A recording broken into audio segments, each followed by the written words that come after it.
When you log into VR for the first time, you're expecting something novelty. Another world untouched by yourself. The sense of euphoria in a virtual environment not shackled down by the limitations of reality. But if you're not someone who has been in VR, you may be unaware that many have actually found love here. And don't be mistaken, this is a genuine, real love. No different than in the real world. I'm Zaiku, and welcome to my channel. Today, I'm going to discuss a few perspectives about love in VR and what that really means.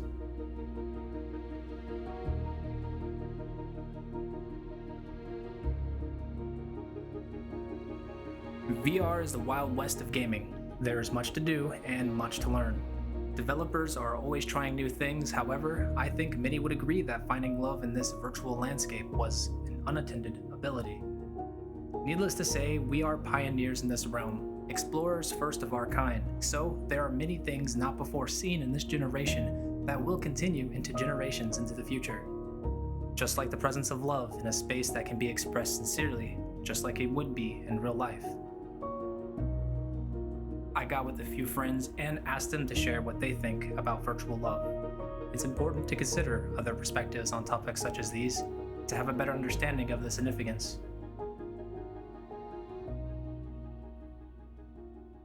This is what they had to say.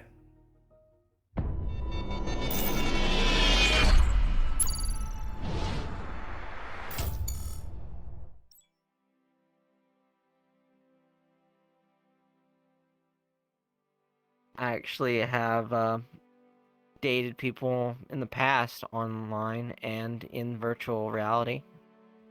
So, yeah, I could totally tell you that it's actually real love. Virtual love is somewhat dependent on each person's view of it.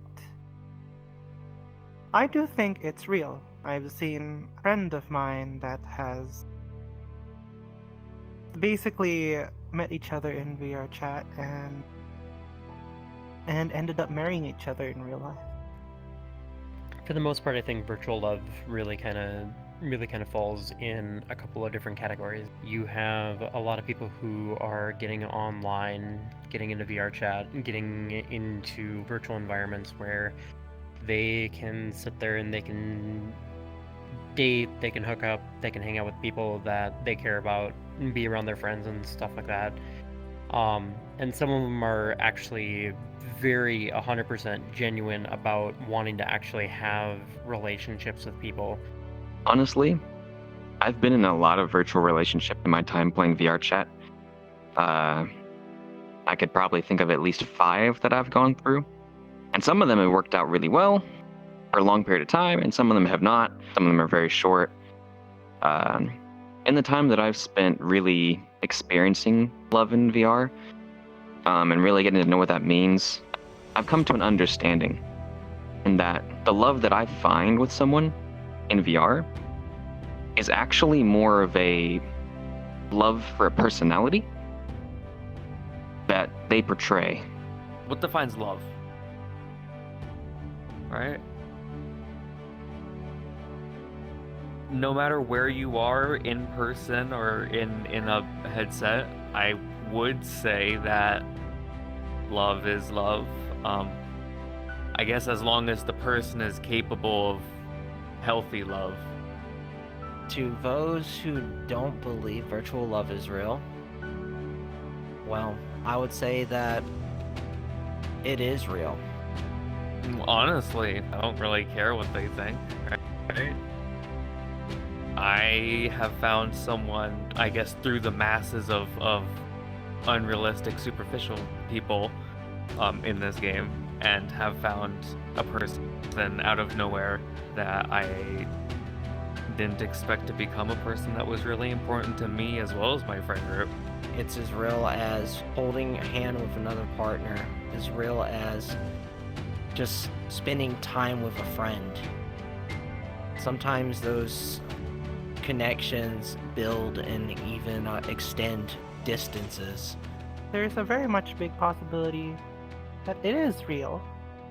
It's just sometimes it's a different type of love that you're used to. I believe the obstacles are more of distance being a thing, time also being a thing, because of different time zones and everything that people from different parts of the world falling in love with each other in virtual reality tend to deal with. It is almost treated kind of like a long distance relationship, which is quite literally what it ends up being at the end of the day. I think proper communication would be a good solution to this. It's not, and you have to respect that the other person does have a life, and not every time that they're going to be there. There's a lot of obstacles that I've faced personally with my relationships in VR. I'd say one of the biggest ones is physicality. It's a very difficult, especially since I'm not someone who gets the phantom sense or anything like that. It's very difficult to have that physical connection with someone when you're in a virtual space. Some people can get more immersed. I just wasn't one of the lucky ones. Compared to a physical relationship where you're able to say, hey, do you want to come hang out? Hey, do you want to go see a movie? Hey, do you want to come and just relax on the couch or something like that? In a lot of scenarios, that is a physical relationship where you have that security that that person like knows who you are, that they know they can hang out with you, that you know that they can hang out with them, that they aren't in a space where you're not able to physically see them. Choosing how to deal with it is sometimes easy, and depending on what kind of person you are. A good example is that there would be very much a lack of touch. Sure, it could be substituted with a phenomena called phantom touch, where you would feel the other person despite not being there. And also the fact that distance is also a thing, although this does not mean it's necessary, even. Sometimes it's just those fleeting moments that you give each other. And I think that what is much more important than all these sensations. It becomes a game of communication, which in a long-distance relationship, in any regards of the name, becomes an extremely important aspect of the relationship. I guess the biggest one is distance. You're gonna hear that one a lot. I know that distance is probably the biggest and most difficult to overcome with virtual love.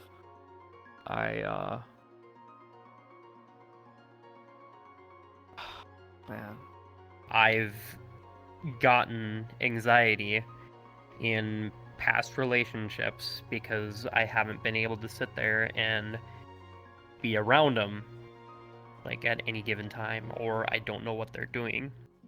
And when that kind of barrier gets put up, or that kind of divide gets set up, then one or both parties usually ends up in a scenario where the other doesn't know what the other person is thinking.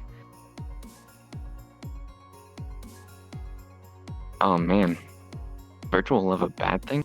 No, I wouldn't say that. There's always upsides and downsides, but it's like the same thing as like using a dating app to meet someone versus going to a pub to meet someone versus running into someone at your work. There's upsides and downsides to everything. Like if you meet someone at work, there's the downside of, well, you work with them and that can really cause a lot of strife with your workplace if things don't go well.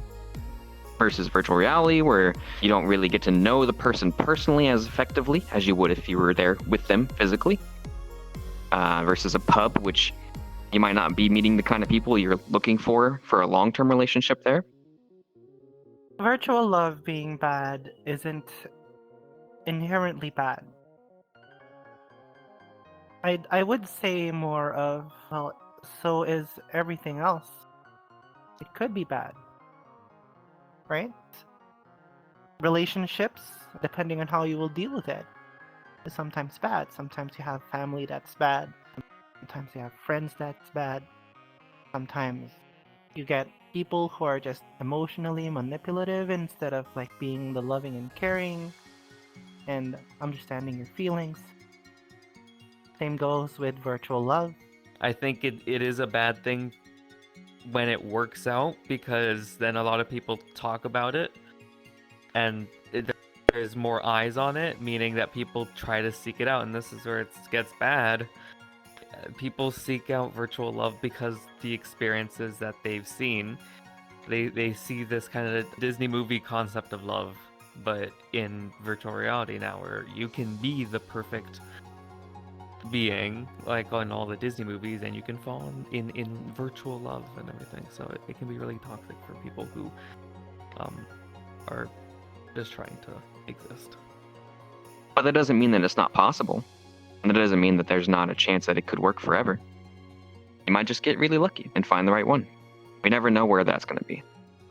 So I don't think it's bad at all. Well, I wouldn't say strive for it. What I would say is let it come to you naturally. You find someone and they say, I love you, then let that relationship take its natural course. We can't all have a good relationship with people. Sometimes it ends up bad. But I would think that resolution with all of your relationships might help from making bad into good. I believe that there are a lot of scenarios where the love is authentic. However, that does not necessarily mean that each and every single one of them is authentic, and there would never be a moment in time where I would ever sit there and say that there has never been a misplaced love in a relationship, that somebody is not actually dating somebody because they want to eventually get together with them and meet up physically. If I run into someone and they said, oh man, I fell in love with someone in VR chat, I'd be like, that's awesome. I would give them a little bit of heads up and a little bit of warning, especially since of my experiences that I've had. Just be like, yo, that's cool. You might want to make sure that you know them more in person, like through video calls, and really getting to chat with them about who they are before you take any drastic measures, like jumping across the entire world to go meet them. But even if it just stays virtual, I think that's great. Fix yourself first.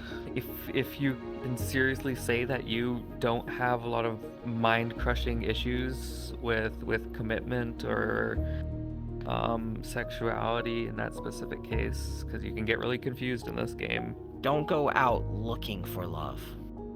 The worst thing you can do, in my opinion, is to go out looking and hoping to find love in virtual reality.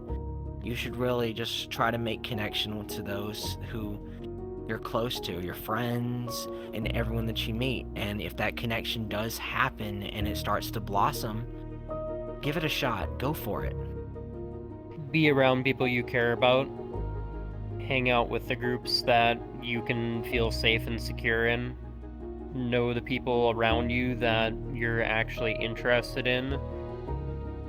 And just kind of remember that there really isn't much use in rushing through it, because with any sort of relationship, if you get into a relationship not knowing who somebody is or what they aren't, then you end up hurting yourself in the long run. Get to know a person and don't rush for it.